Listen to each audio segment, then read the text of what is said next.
म शब्द पाए तिमी अर्थ बनिदेऊ यो जिन्दगीको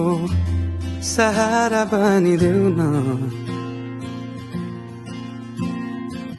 कमजोर हुँदा